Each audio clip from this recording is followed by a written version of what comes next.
Hello everyone, আসসালামু আলাইকুম। This is Maisha from Maisha kitchen.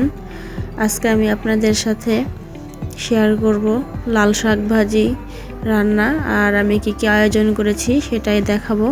আমার বাচ্চা আজকে সকালবেলা ঘুম থেকে উঠেই বলেছে যে সে কোয়েল পাখির ডিম খাবে, এজন্য আমি ডিম সিদ্ধ করে দিয়েছি। আমার বাচ্চা নিজের হাতে খোসা ছাড়িয়ে নিচ্ছে, বলেছে খাবে, কিন্তু সে আসলে 2টা ডিমের মধ্যে একটা ডিম খেয়েছে। সে খেতে পারে না ঠিক করে বা খায় না, ছোট বাচ্চা খেতে চায় না ঠিক করে। এদিকে আমি লাল শাক রান্না করব, এই জন্য লাল শাক কেটে ধুয়ে সুন্দরভাবে ক্লিন করে নিয়েছি। আর আমি আগে লাল শাকটা সেদ্ধ করে নেই, আমি এখন একটু ভেজে নিব। এজন্য চুলায় প্যান বসিয়ে তেল দিয়েছি আর কয়েকটা আস্ত রসুনের কোয়া দিয়েছি। হালকা ভেজে নিয়ে আমি পেঁয়াজ কুচি এবং কাঁচামরিচ দিয়ে দিলাম।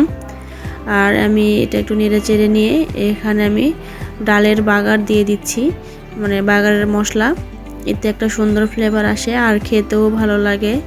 আর লাল শাক ভাজি দিয়ে ভাত মাখালে দেখতে লাল হয়। ছোটোবেলায় আমাদের মায়েরা দেখা যেতে এমন করতো যে লাল শাক দিয়ে ভাত মাখিয়ে খাওয়াইতো, লাল হতো। আর ছোটো বাচ্চারা লাল জিনিসের প্রতি যেহেতু আকর্ষণ বেশি।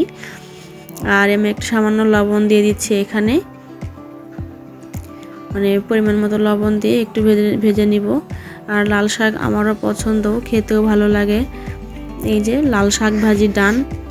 আর আমি এদিকে ছোট মাছ রান্না করে নিয়েছি, শুধু পেঁয়াজ দিয়ে ভুনা করে নিয়েছি আমি। ছোট মাছ খাওয়া স্বাস্থ্যের পক্ষে উপকার। আর আমি একটু গুড়ের পায়েস করে নিয়েছি। শীতকালে গুড়ের পায়েস খেতে বেশি ভালো লাগে। আমার শীতের সকালে দেখা যায় মুড়ি দিয়ে এই গুড়ের পায়েস খেতে ভালো লাগে, আবার রুটি দিয়েও গুড়ের পায়েস খেতে ভালো লাগে। আপনাদের কার কার ভালো লাগে কমেন্ট করে জানাবেন।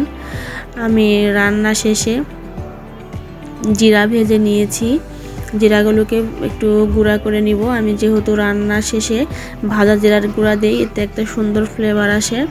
আমি এই যে অনেকগুলো জিরা একবারে ব্লেন্ড করে নিয়ে বক্স ভরে রেখে দিব। এদিকে আমি হাফ কেজি রসুনের খোসা ছাড়িয়ে নিয়েছি।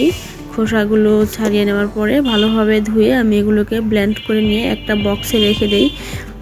আমার আসলে সব মশলাই শেষ হয়ে গেছে, আদা বাটা, রসুন বাটা, জিরা বাটা, ভাজা জিরার গুঁড়ো, সবগুলো মশলা শেষ হয়ে গেছে। আমি সবগুলোই এভাবে খোসা ছাড়িয়ে নিয়ে ব্লেন্ড করে বক্স ভরে রেখে দেই। এভাবে রাখলে সুবিধা হয়, সহজেই নিয়ে রান্না করা যায়। এই যে আদা ব্লেন্ডার করেছি, জিরাও ব্লেন্ডার করে বক্স করে রেখে দিয়েছি। আমরা সারাদিন মেয়েরা কতই না কাজ করি, কিন্তু সেগুলোর কোনো দাম থাকে না। সব শেষে আমি যে রুটি করে নিয়েছি, রুটি ভেজে নিচ্ছি বা সেঁকে নিচ্ছি, যে যেটা বলেন। আমার রুটিগুলো ভালোভাবে সেঁকে নেওয়া হয়ে গেছে। আমার ভিডিওটি কেমন লাগলো সবাই কমেন্ট করে জানাবেন। আল্লাহ হাফেজ, টাটা অ্যান্ড টেক কেয়ার।